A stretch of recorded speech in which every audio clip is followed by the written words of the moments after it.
Hello, this is Rafał Jaki, and I have with myself Damien Monnier. Hello, Damo. Hello.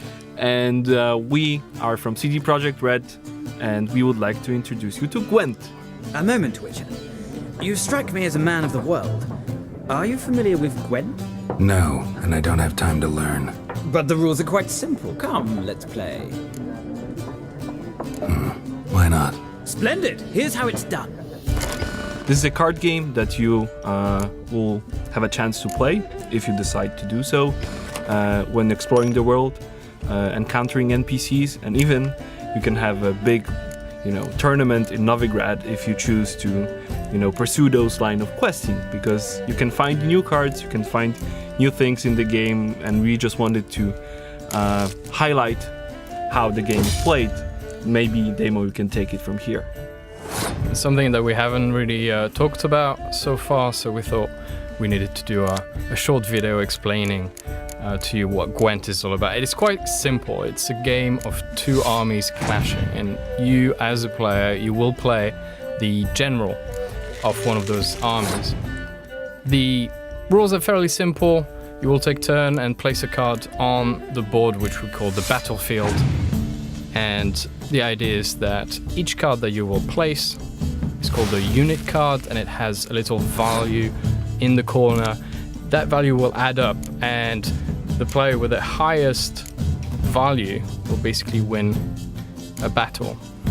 Now, the trick is that you only get 10 cards at the beginning of the game, and it's the best of 3 round that will win the whole battle. You will not be getting additional cards during the game.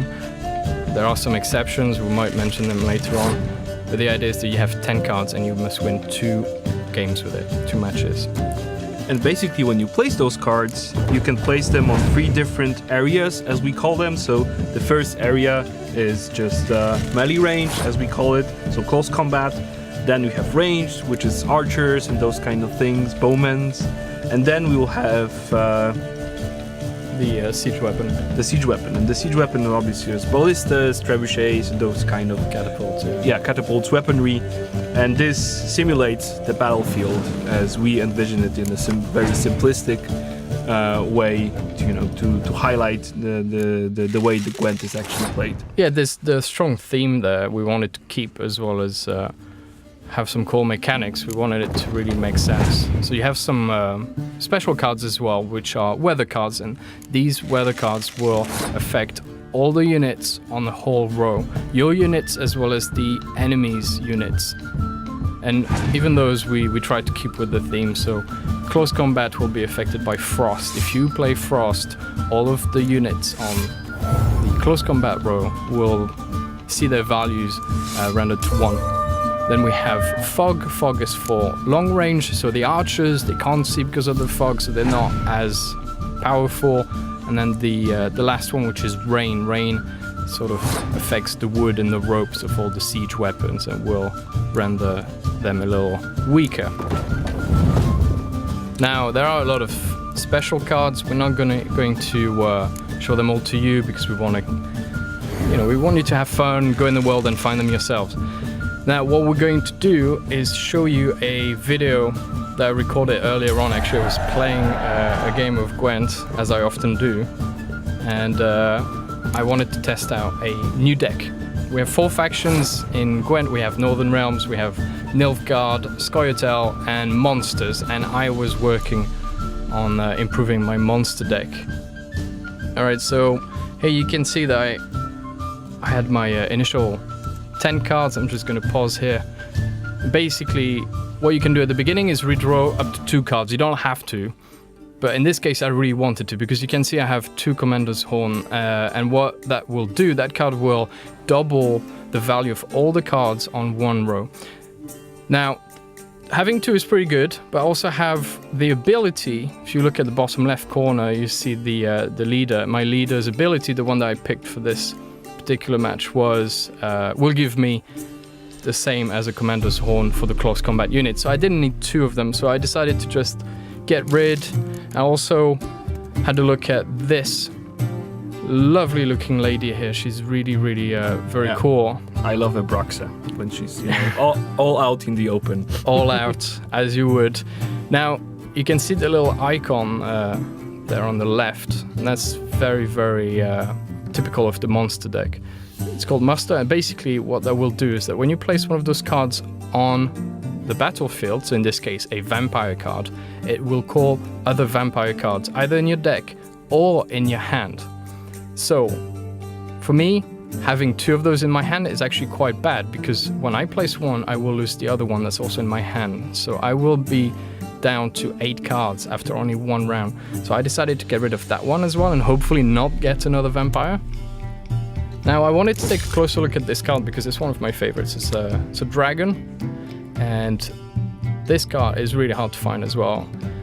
When you will place it on the battlefield, it will kill the strongest unit card of your enemy, assuming that the total value on that specific row is higher than 10. Does that make sense, Lefo? Yep, it does.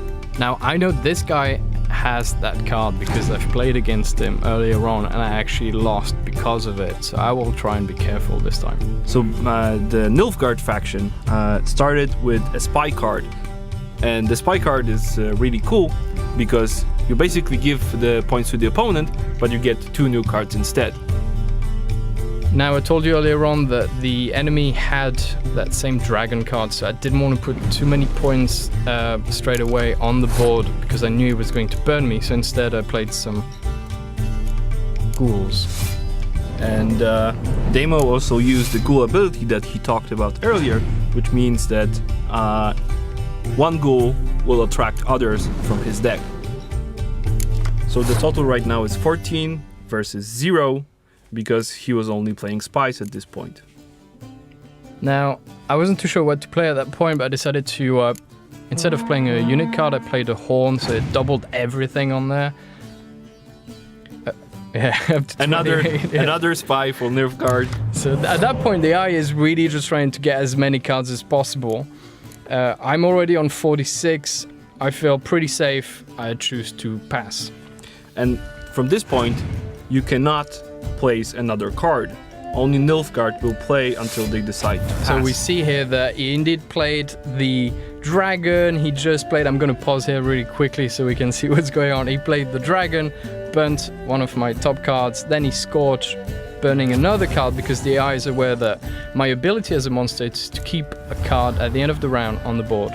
So we end here with 17, 14, and I actually ended up losing the round. As you can see, I kept one card. It's totally random. It turned out to be the weakest card, unfortunately. Okay, and right now Nilfgaard starts and they play Yennefer, which is a hero card. She brings back one of the cards from the discard pile, and that's the dragon. So right now they're at 14. I decide to go with the vampires this time.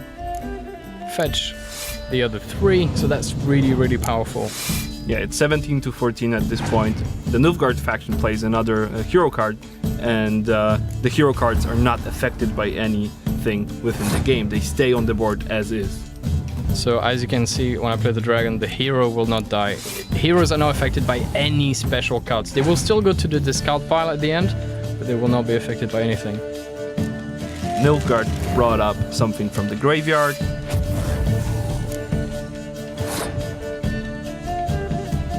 So at this point there was 3 burns. I was quite upset about it. I still had 6 cards, so I decided to just play it safe and play a hero card.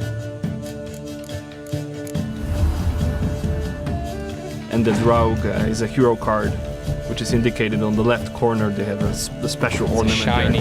there. Yeah. Right now it's with 35 versus 27, and it's Damien's. My good friend Siri, because at that point my technique was just to try not get burnt, and obviously I had to win the last round. The AI just decided to horn its bottom card. I just went all out and trying to save 2 cards for the last round. Now this one is an important card actually. I'm going to pause here. Do you want to talk about it? The decoy card lets you fetch to your hand a card that was already played. So if you can see that there is a point at the game when you can benefit from taking some card that you've already played and play it again. You should do that with a decoy card. It's really good when bluffing as well. If you play your strongest card at the beginning and the opponent will try and match you, thus wasting one of his cards, you can just decoy yours back into your hand and they've spent, say, 10 points. And as you can see, Nilfgaard has 5 cards left and Damien has only 3 left. He just decoyed his dragon back, and that's usually a bad sign because that means he wants to play it again, obviously, and have its ability. But Damien has passed, and the AI has lost this round. There's still 5 versus 3 cards, and it's important from this point on to play very strategically. So I go with Arakas, which will fetch, you can see at the bottom it fetches the Daddy Arakas as well, which is great. Yeah, so we're already at 22. Fortunately, I made a mistake. I totally forgot that he had grabbed his dragon back, so that burnt the front row guys. And I go for the witches. They fetch other witches. He plays a 6 card, which is 24 versus 13 at this point, and 1 card in Daemo's hand. So at that point I'm wasting the weather card, Clear Weather, which will get rid of all the weather cards on the board. The reason I do that, and the AI will also do that sometimes, is just to see what else I could do. Now, I didn't have much of a choice, I just had my general's ability, but I wanted to see anyway what he had in hand because he had 3 cards left. So he plays very conservatively, another card that is mid-value. At that point, I will pop my leader's ability, which will double everything, and hope for the best. Let's see if that is enough, Daemo. Okay, he plays another 5, and because they have a special ability, they doubled their strength. Now he plays the last card, which is a 5, and that's not going to be enough, guys. So we've won. So Daemo, how do you feel as a winner? I feel pretty confident. This deck is clearly very powerful. I'm very happy with it. I got a bit lucky. The AI didn't have any frost cards to screw my close combat units, but that's part of the game. You have to adapt to whoever you're playing against. So hopefully you guys will have as much fun playing Gwent as we had making it. Thanks again for watching. Take care. Bye-bye. Bye-bye.